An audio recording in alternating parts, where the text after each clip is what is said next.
15 जून 2026 रोजी आदेश दिला 8 दिवसात अध्यक्ष महाराज एवढं आपल्या राज्याच्या शिक्षण पद्धतीवर प्रश्नचिन्ह निर्माण करू नका की 8 दिवस 15 तारखेपासून कोणालाच मोजता येत नाही, सीओला मोजता येत नाही, अधिकाऱ्यांना मोजता येत नाही आणि उत्तर देताना मंत्री महोदयांना मोजता येत नाही। संबंधित दोन्ही सदस्य ते तर म्हणाले मी शपथ घेऊन सांगतोय, शपथ। माननीय सदस्य बबनराव लोणीकर ते सांगताय की 1 वर्षापूर्वी सीओंकडे बैठक झाली, व्हिडिओ दिले। आता फक्त प्रश्न एवढाच आहे की चौकशी करण्याचा एसओपी काय असतो? चौकशी करणे म्हणजे काय?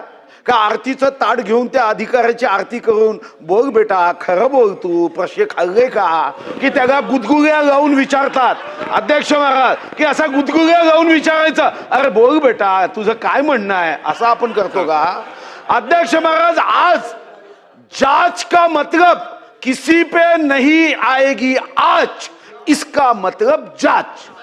तपास म्हणजे काय अध्यक्ष महाराज? नाही मंत्री महोदय, म्हणून मी तुम्हाला माहिती देतोय की निलंबन म्हणजे शिक्षा नव्हे। निलंबन त्या लोकांना दिलं जाते जसं आरोपी आपण ठेवतो, पण एखादा आरोपी बदमाश असेल तर तो अंडाकृती बॅरेकमध्ये ठेवला जातो, तो गुन्हेगारच आहे। पण आपल्याला लक्षात आलं हॅबिच्युअल आहे, धोका आहे, तर त्याच्यासाठी अलग। आता यांच्यासाठी मला माहिती आहे तुम्ही अशा गुन्हेगारांना पोटाशी लावत नाही आणि पाठीशी ठेवत नाही असा माझा समज आहे, पण तो खरा आत्ता करायचा आहे, आत्ता करावा लागेल तुम्हाला। आणि म्हणून तुम्ही अध्यक्ष महाराज ताबडतोब निलंबन म्हणजे शिक्षा नव्हे, चौकशीवर प्रभाव होऊ नये म्हणून निलंबन आहे। आणि म्हणून आता तुम्ही बीडीओला निलंबित करा, मग पहा तुम्ही 8 दिवसात चौकशी अहवाल येते की नाही। हे जे थट्टा आहे ना सभागृहाची थट्टा हे बंद होईल। तुम्ही एकच शब्द वापरा की आम्ही आता निलंबित करून मग चौकशी करतो, पहा 8 दिवस नाही उद्या सकाळी अहवाल येईल। आणि जेवढे पैसे दिले की नाही, माझ्या इकडे जागं होतं भाऊ, सर्वाच्या घरी जाऊन पैसे त्याच्या बापाला द्यायला लागले। हे असे पैसे गरिबाचे जे घेणारे लोक आहे ना, मंत्री महोदय तुम्ही या संदर्भात निलंबन हाच पर्याय आहे, दुसरा पर्याय नाही। आणि म्हणून तुम्ही घोषणा करावी निलंबनाची।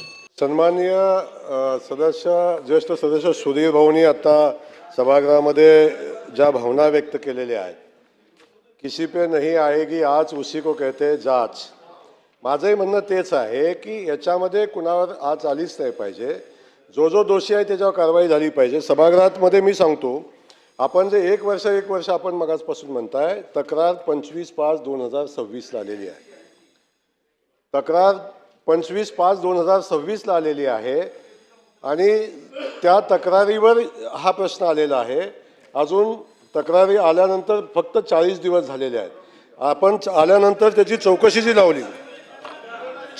लावलेली आहे ते चौकशी लावलेली आहे ती 15/6/2026 ला लावलेली आहे।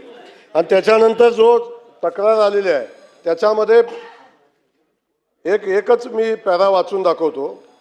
ग्रामीण जनतेच्या आरोग्याशी संबंधित असलेल्या जलजीवन मिशन अंतर्गत ग्रामीण भागातील पिण्याच्या पाण्याच्या योजनाचे काम अत्यंत निकृष्ट दर्जाचे करून अनेक गावामध्ये नळ जोडणी पूर्ण नसतानाही ठेकेदारांना देयके मंजूर करण्यासाठी मोठ्या प्रमाणावर टक्केवारी घेतल्याचा संशय आहे। आता टक्केवारी घेतली म्हणलं नाही, त्याच्यात संशय आहे। त्याच्या पुढे सांगतो, इतर योजनांमध्ये जो भ्रष्टाचार केलेला आहे त्याच्यावरही भ्रष्टाचार व कमिशनबाजी झाल्याचा दाट संशय आहे। म्हणजे जी तक्रार आहे सन्माननीय सदस्य महोदय, याच्यामध्ये प्रत्येक ठिकाणी दाट संशय आहे, तक्रार झाल्याचा संशय, भ्रष्टाचार झाल्याचा संशय।